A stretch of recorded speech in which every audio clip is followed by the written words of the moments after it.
Let me ask you something. Have you ever been absolutely sure someone was standing in the room with you, only to turn your head and realize you're alone? Not, oh, must have been the light alone.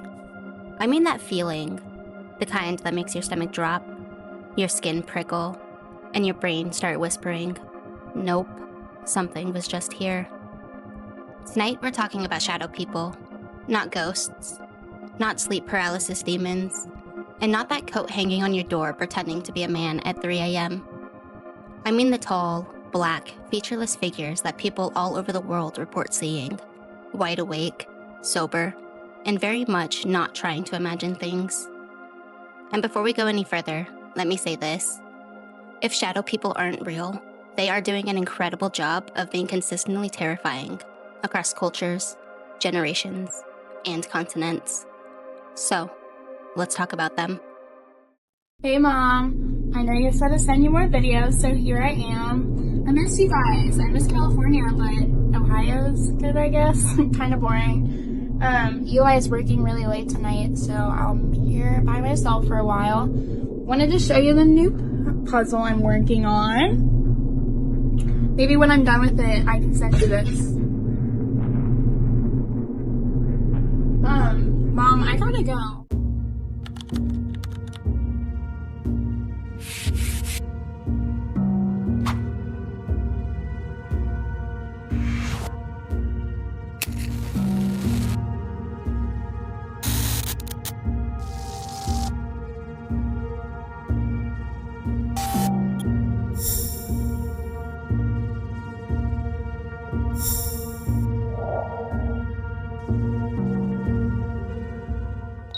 Sorry about that last video. I have no idea what that was. I think maybe my book fell off of my shelf, but who knows? I just wanted to show you my room. This is the bedding I got. This is the duvet that I grabbed from the house.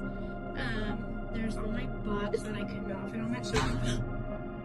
What exactly is a shadow person? Shadow people are usually described as solid black humanoid figures. No facial features, no clothing details. Just a silhouette so dark it feels like something has been cut out of a void and left standing there.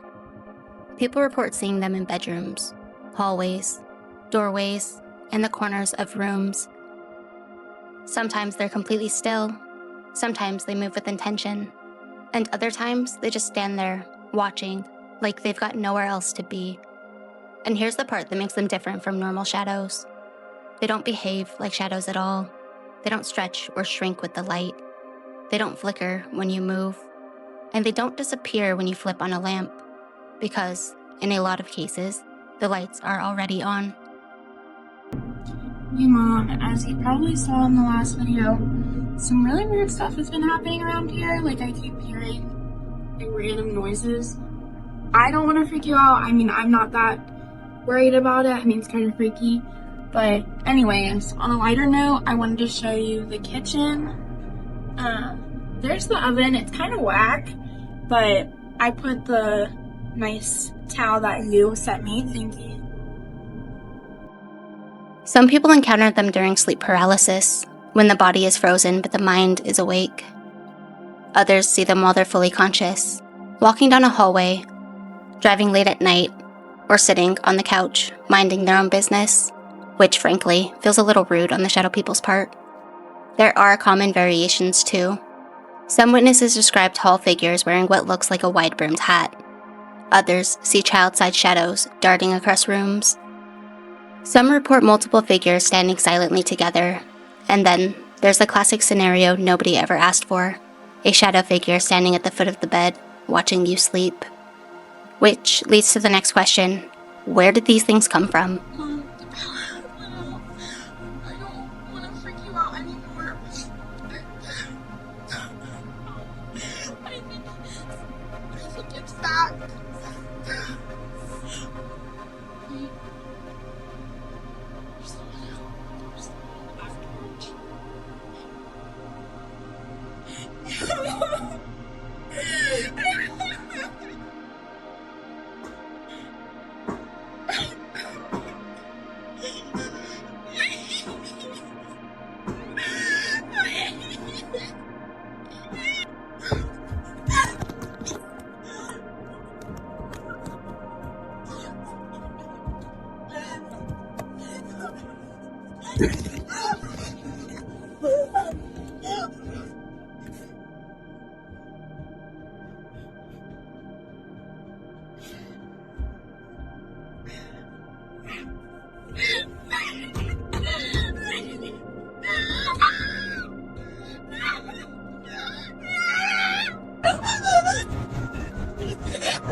The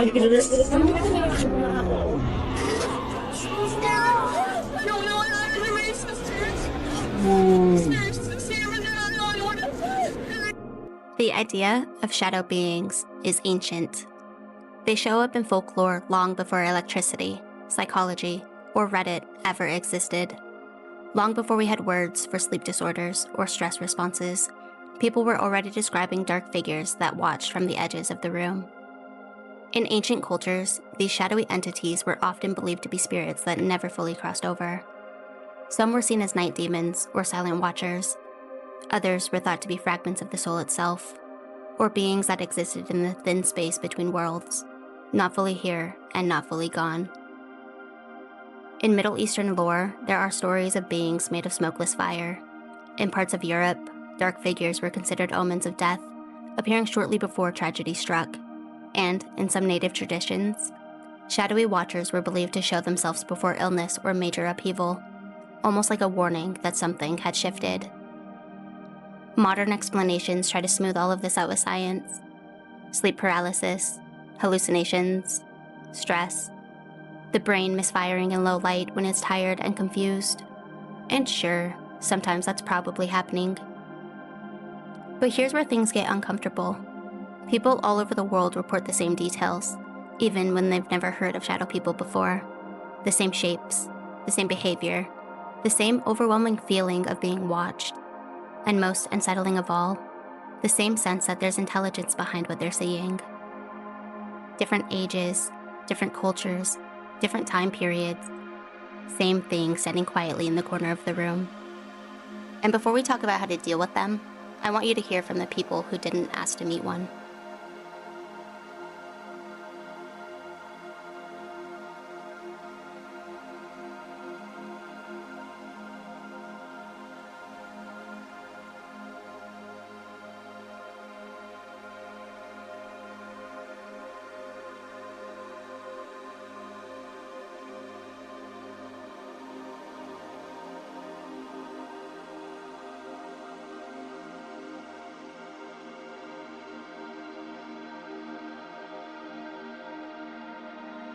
Snickety, a Reddit user who eventually worked for Homeland Security, recalled encounters from the late 1960s, back when the term shadow people hadn't been invented yet. The first memory, a tall, pitch-black figure staring through his bedroom window, darker than the night outside, darker than the dim glow in his room. He froze, heart hammering, unsure if fear or a stubborn body kept him from moving. Months later, around 5 more appeared, silent, humanoid, eyes stark white rather than red. Again, he couldn't move, trapped between terror and disbelief. The third visit happened at a camp, in a bungalow late at night. Shadow figures walked around his bed, silent, white eyes tracking him, bodies blacker than the room itself. Decades later, with a career grounded in reality, Snickety admits he still doesn't know what he saw. But one thing he does know for sure, he's fine, never running into shadow people again. Anyway, the EVP said, "I hate you." And I'm thinking about going ahead and doing some more screenshots on me to show people that that's not me doing the EVP sound. Oh my fucking god! Piece my mouth, I'm sorry.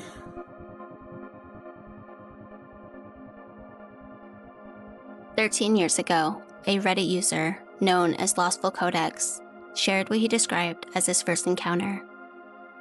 He hadn't slept much the night before, and by midday he was exhausted enough to try taking a nap. As he lay there, his mind started to slip sideways. At first, he blamed the sleep deprivation.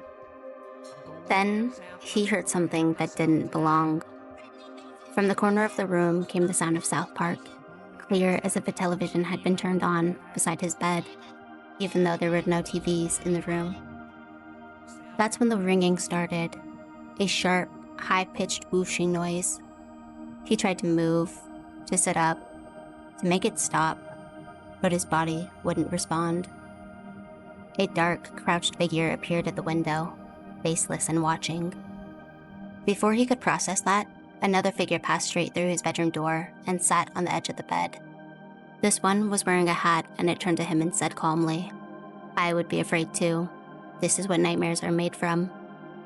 Somewhere in the panic, Los Volcodex realized what was happening. Sleep paralysis, or something wearing it like a costume. He forced himself to fight back, and just as suddenly as it began, the scene collapsed into a dream. The room looked the same, but felt wrong. It flickered, faded, and then snapped back into place. He woke fully, heart pounding, shaking by what he later called the most frightening lucid dream experience he had ever had.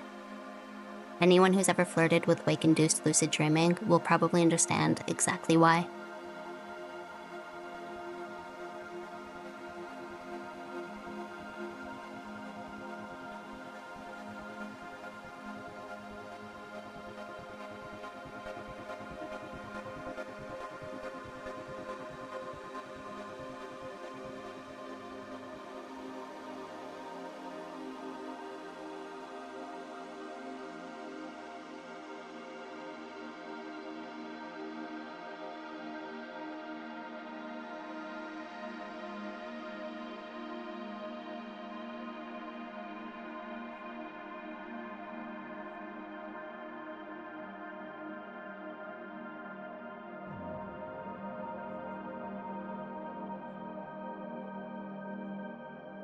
This encounter was shared to the Angels and Ghosts paranormal website by a woman named Brittany. This takes place when she was just 3 years old, living with her family in an old apartment building in a neighborhood that never really slept. One night, well past midnight, she was laying on the living room floor beside her father while the television flickered quietly in the dark. That's when she noticed someone standing in the kitchen doorway. At first, she assumed it was her oldest brother, Glenn. He was 11 at the time, and to a 3-year-old, everyone looked tall in the dark. She thought he was trying to scare her, so she called his name. Once, then again, no answer. The longer she looked, the more wrong it felt. The figure was taller than Glenn, much taller. It didn't move or speak. It just stood there, staring at her with eyes that were bright red. Red in a way that she had never seen before. The body itself looked almost purple, it was so dark. The only light in the room came from the TV, and each time Brittany said her brother's name, the room seemed to grow darker, like the shadows were pressing inward. Frightened, she buried her face in her father's arms, then peeked back out. The figure was still there. Panicking now, she nudged her dad and whispered, afraid the man might hear her. She told him someone was staring at them. He barely looked up, sighed, and told her there was no one there before drifting back to sleep. Brittany couldn't understand how he didn't see it. When she looked back toward the doorway, it felt like the figure was smirking, amused by the fact that no one else noticed it. Tears ran down her face as she lay there frozen, eventually falling asleep with her eyes covered, too afraid to look again. Years later, when she eventually told her mother about it, the response unsettled her even more. Her mother explained that each of Brittany's brothers had also talked about seeing the same man standing in the doorway, silently watching them.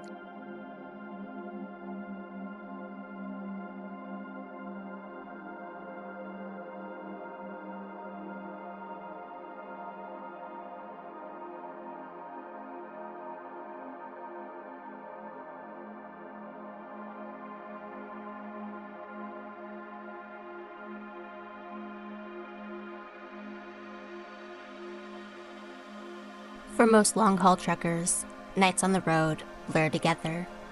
Miles of black asphalt, the low hum of tires, and just enough caffeine to keep your eyes open. In 2021, one driver was running through Nevada on I-80, expecting nothing more than another empty stretch of highway. It was a moonless night, no stars, just darkness pressed flat against the road. That's when he saw something standing dead center in his lane. At first, it looked like a shape cut out of pure blackness, wrong against the pavement. Its edges flickered and crawled like static on a broken television screen. He reacted on instinct, swerving hard, heart slamming as he passed whatever it was. Then he checked the mirrors. The shape wasn't behind him. It was beside the truck, keeping pace perfectly, as if matching 70 miles per hour was no effort at all. In the mirror, its form twisted and warped, bending in ways that didn't make sense, like the reflection itself couldn't quite hold it together. There was no sense of panic coming from it either. If anything, it felt intentional, like it knew exactly what it was doing and it wanted to be seen.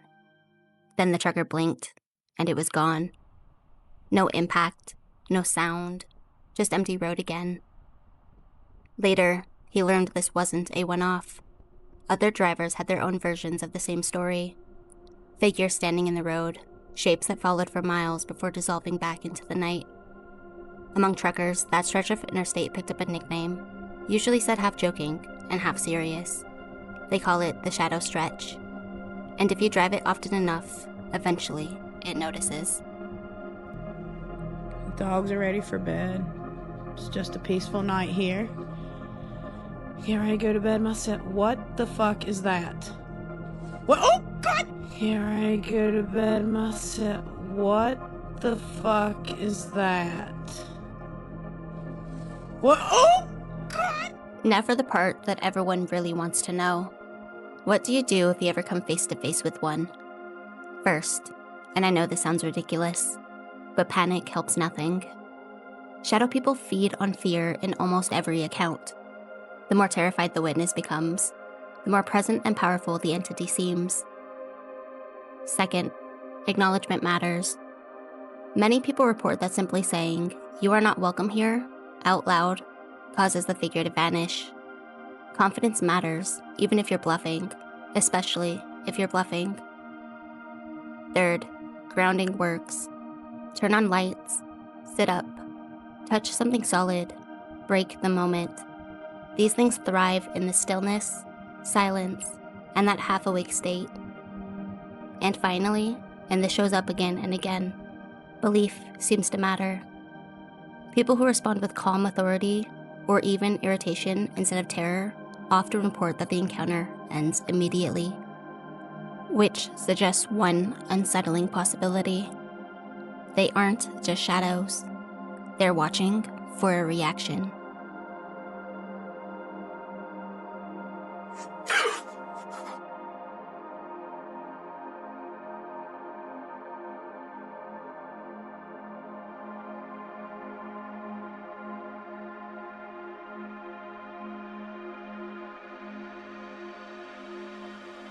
What the? Shadow people exist in that awkward little gap between folklore, psychology, and the things we pretend not to think about once the lights go out. Too convenient to ignore, too persistent to laugh off.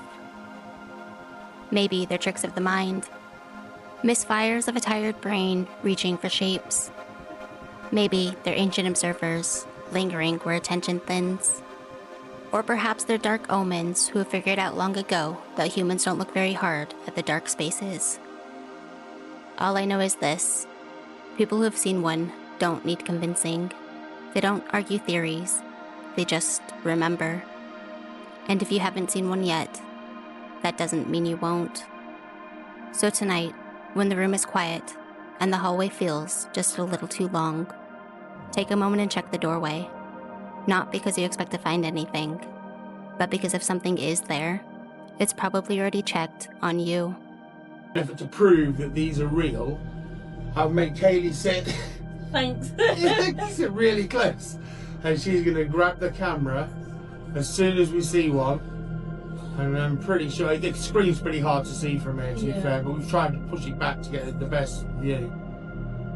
And she's going to grab the camera and get it upstairs, because there's literally nowhere to go on a stairway. There's yeah, you'd hear somebody running up the stairs. There's no other rooms to go in. So, you know what I mean? That's what we're doing. So, I want to get ready, guys. I'm pretty sure. Don't cover the screen, because people say, you've cut the video. Yeah. Just try and grab it the best you can. Yeah, go. Quick. Anything? Nothing. Nope. Nothing. Video.